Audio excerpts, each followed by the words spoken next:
शापित घर पार्ट 11। ये जो तुमने सफेद लबादा ओढ़े हुए दो साये देखे थे वो दोनों किसी जमाने में कब्र चोर थे जो कब्रिस्तान में कब्र खोद कर उनका कीमती सामान चुरा लेते थे। उस वक्त ये इसी तरह का सफेद लबादा ओढ़ा करते थे ताकि कोई भी इन्हें पहचान ना सके। इस दीवार के पीछे से एक जगह है जो सीधा कब्रिस्तान तक ले जाती है। ये दोनों उसी जगह का इस्तेमाल कब्रिस्तान में जाने आने के लिए करते थे, लेकिन एक दिन उन्होंने कुछ ऐसा काम किया जिसकी वजह से वो दोनों तो जान से गए ही, लेकिन उनके साथ साथ ये जगह हमेशा के लिए साबित बनकर रह गई। लीना ने पूछा ऐसी क्या बात हुई थी। एक दिन जब इन दोनों ने एक कब्र खोदी तो उसमें एक औरत थी, लेकिन वो औरत मरी नहीं थी बल्कि जिंदा थी, जिसके पति ने जानबूझकर उससे पीछा छुड़ाने के लिए उसे मरा हुआ दिखाकर जिंदा दफन करवा दिया था। जब ये लोग उसका जेवर लूट रहे थे तो तभी उस औरत को होश आ गया और इन दोनों ने उसे इस जगह लाकर रस्सी से लटका कर मार डाला। लीना ने पूछा ओ माय गॉड, वैसे आपको ये सब बातें कैसे पता चली। एडवर्ड ने बताया मैं जब यहाँ से गया था तो मैं इसी बारे में जानने के लिए कहीं गया हुआ था और वहाँ मेरे हाथ एक डायरी लगी और उससे ही मैं ये सब जान पाया।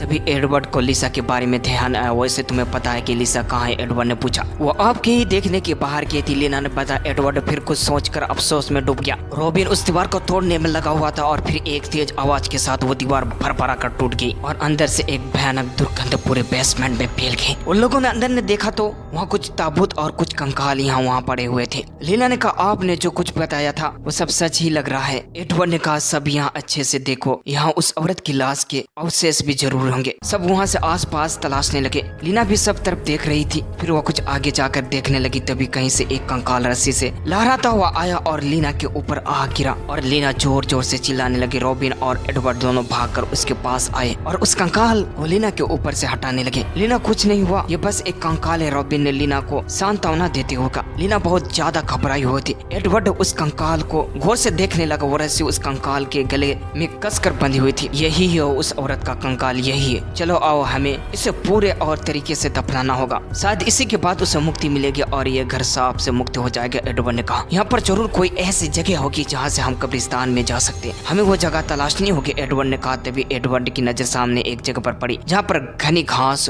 उगी हुई थी। एडवर्ड उधर ही चल गया। यही वो जगह है जहाँ से वो दोनों कब्रिस्तान में जाते आते होंगे। एडवर्ड ने कहा तो अब हमारे पास सब है, तो अब आगे क्या करना है। रॉबिन ने पूछा। इसे दफनाने की तैयारी करनी है, चलो ऊपर चल के इसकी तैयारी करते हैं। एडवर्ड ने कहा। और ये कंकाल क्या यहाँ पर ऐसे ही पड़ा रहेगा। लीना ने पूछा। मैंने इसका इंतजाम कर दिया है, इसे कोई नहीं छू सकता। एडवर्ड ने कहा। फिर सब बेसमेंट से बाहर आगे। एडवर्ड और रॉबिन ने सारी तैयारी कर ली। दोनों फिर बेसमेंट में जाने की तैयारी करने लगे। लीना तुम बच्चों के साथ ये हॉल में रहना और सावधान रहना। रॉबिन ने कहा। फिक्र मत करो, मुझे नहीं लगता कि वो तुम्हें कुछ भी कहेंगे क्योंकि उनकी नजर हम दोनों पर होगी। एडवर्ड ने कहा। रॉबिन तुम भी अपना ख्याल रखना, लीना ने कहा। रॉबिन ने धीरे से अपना सिर हिलाया। फिर एडवर्ड और रॉबिन वापस बेसमेंट में गए। उन्होंने फिर वो कब्रिस्तान में जाने वाला रास्ता साफ किया और वहाँ से उस कंकाल को लेकर उस कब्रिस्तान में आ गए। रॉबिन ने उस कब्रिस्तान को देखा तो उसके रोंगटे खड़े हो गए। ये कब्रिस्तान बिल्कुल वैसा ही था जैसा उसने उस दिन देखा था। रॉबिन आओ इधर, एडवर्ड ने इशारा करते हुए कहा। रॉबिन उधर ही पहुंच गया। ये जगह सही है, इसी जगह पर हम इस कंकाल को दफन करेंगे। एडवर्ड ने कहा। रॉबिन ने वो जगह खोदनी शुरू कर दी। एडवर्ड ने अपनी डायरी निकाली और उसे पढ़ना शुरू कर दिया। रॉबिन ने वो गड्ढा पूरी तरह से खोद डाला और फिर वो कंकाल उसमें दफना दिया। एलिना, ईश्वर के आगा से मैं तुम्हें इस संसार से जाने का हुक्म देता हूँ, एडवर्ड ने कहा और फिर पवित्र जल की कुछ बूंदे उस कंकाल पर छिड़क दी। रॉबिन फिर वापस उस मिट्टी डालने लगा। हॉल में लीना, एनी और जैन के साथ एक जगह सिमटी हुई बैठी थी। कहीं पर जरा भी आहट होती तो वो घबरा जाते थे। तभी लाइट धीरे धीरे करके बुझ गई। वो सभी बहुत ज्यादा घबरा उठे। वहाँ पर फिर धीमी धीमी रोशनी होने लगी। लीना ने देखा तो उन तीनों के चारों तरफ मोमबत्ती जलनी शुरू हो गया और उसने देखा कि उसके चारों तरफ गोला घेरा खींचना शुरू हो गया। लीना घबरा कर ये सब देखने लगी। तभी सामने से उसे औरत आती हुई दिखाई हुई। उसका चेहरा ढका हुआ था और उसके साथ वो लबदा उड़े वो दोनों भी थे। लीना की ये सब देखकर आंखें फटी रह गई। लीना ने बच्चे के साथ वहाँ से उठना चाहा, लेकिन वह अपने आप को हिला पाने में भी सफल ना हो सकी। वह औरत घेरे के पास आकर बैठ गया और उसने कुछ पढ़ना शुरू कर दिया। कौन हो तुम